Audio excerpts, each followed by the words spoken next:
Parabéns pelo bom gosto. O sonho, irmãos, é que a beleza desta igreja não esteja na parede, não esteja nos bancos, não esteja na criatividade, nem no bom gosto, mas esteja no coração de cada um dos seus membros. Eu trago com carinho a vocês a saudação da Igreja Adventista do Sétimo Dia na América do Sul. Nós já somos 2.688.373 membros.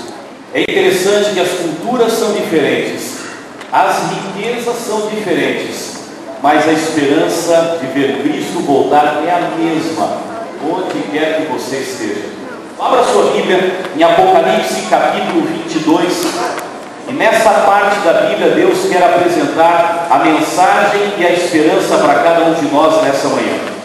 Pai querido, a Bíblia está aberta agora diante de nós e queremos, através dela, ouvir a Tua voz. Não fales o que queremos ouvir, mas fale, Senhor, o que precisamos ouvir nesta manhã.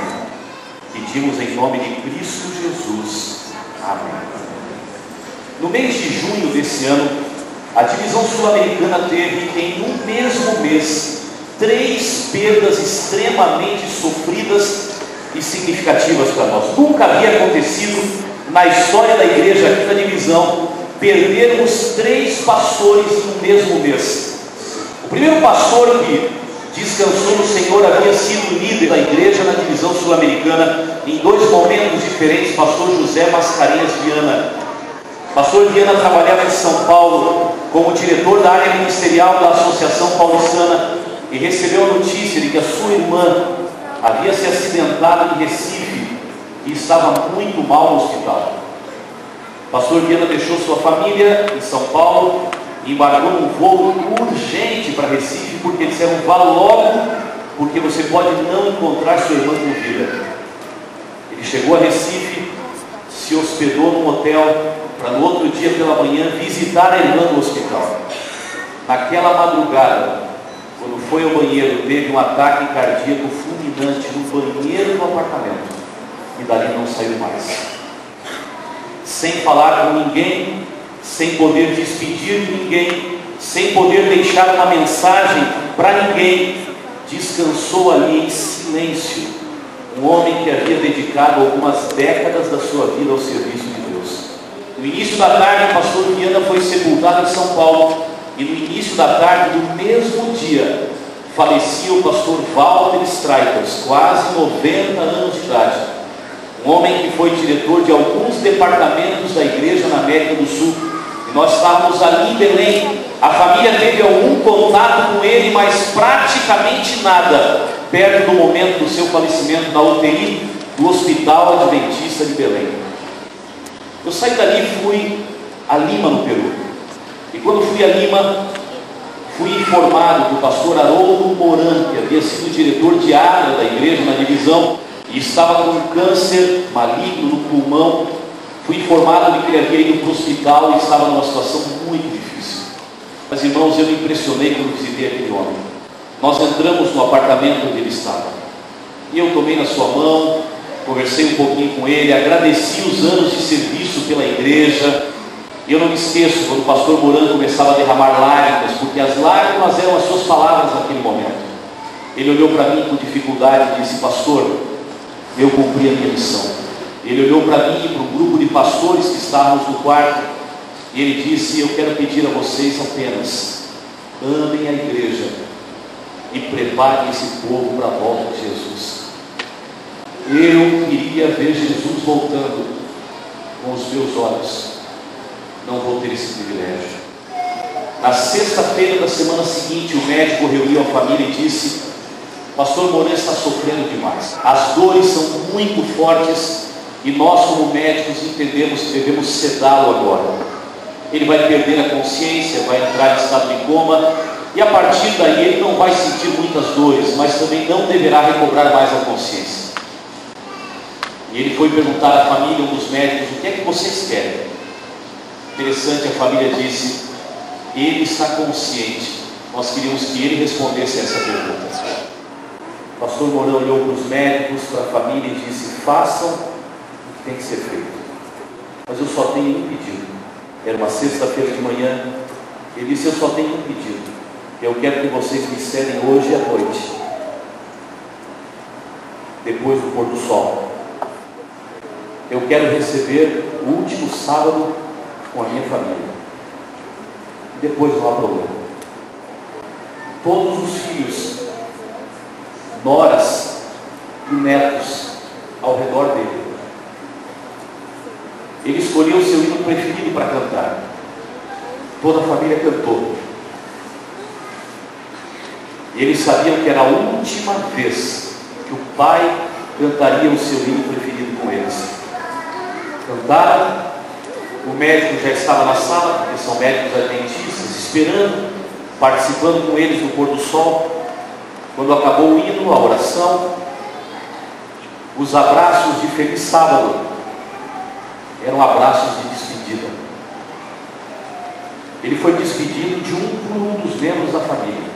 Quando terminou de abraçar todos, e o médico já o esperava ali, ele disse: agora eu quero dizer minhas duas últimas palavras a todos vocês.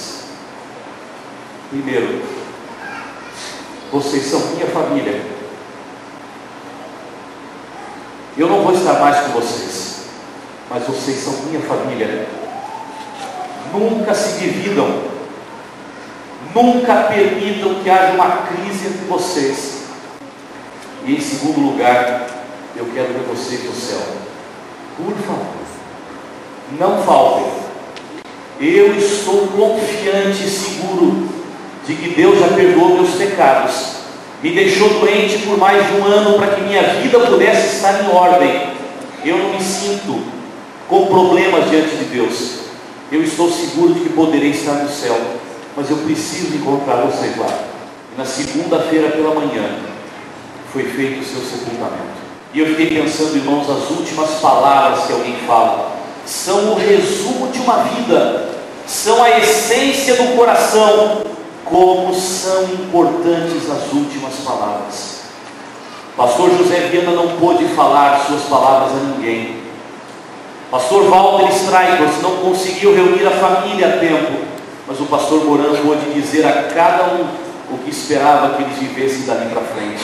E eu me pergunto quais são as últimas palavras de Deus para nós. Apocalipse 22 tem as últimas palavras de Deus na Bíblia a cada um de nós. E se elas são as últimas palavras, eu entendo que assim como o que eu acabei de contar a vocês, é um resumo de tudo aquilo que Deus gostaria de colocar no coração de cada um dos seus filhos. Apocalipse 22, verso 7, depois verso 12, depois verso 20. Eis que venho sem demora, eis que venho sem demora, certamente venho sem demora. Amém. Vem, Senhor Jesus. Ou Cristo volta logo, ou o mundo vai acabar sozinho. Por isso não adianta mais querer contar o tempo. É o tempo onde a nossa geração tem que reconhecer que não podemos brincar com as oportunidades de Deus. Basta dar uma olhada no que dizem os profetas da ciência: derretimento da calota polar, aquecimento global, efeito estufa, desertificação do planeta, falta de água, e aí vem uma série de outras calamidades da natureza. Mais do que perguntar quando, é melhor perguntar como. Como eu vou estar para encontrar com Cristo? E a pergunta que eu faço a cada um nesta manhã: você está esperando a volta de Cristo? A volta de Cristo é prioridade para você. Se você tivesse que trocar alguma coisa que você ama pelo céu, você trocaria? Mas eu queria desafiar a você como membro da igreja: faça o seu plano para colocar a Deus em primeiro lugar. O que a igreja pode fazer, irmãos, ela está fazendo, facilitando os livros, facilitando a lição de escola sabatina, desenvolvendo um projeto para desafiar cada membro a ter uma comunhão pessoal com Deus. Mas a decisão de ter essa comunhão depende do coração de cada membro da igreja. Esteja pronto.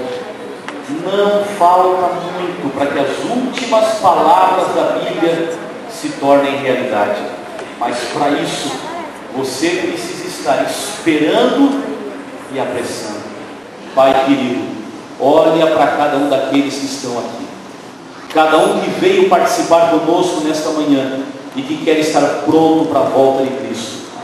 Eu entrego ao pastor Alexandre sua liderança e toda esta igreja nas tuas mãos, em nome de Cristo Jesus. Amém.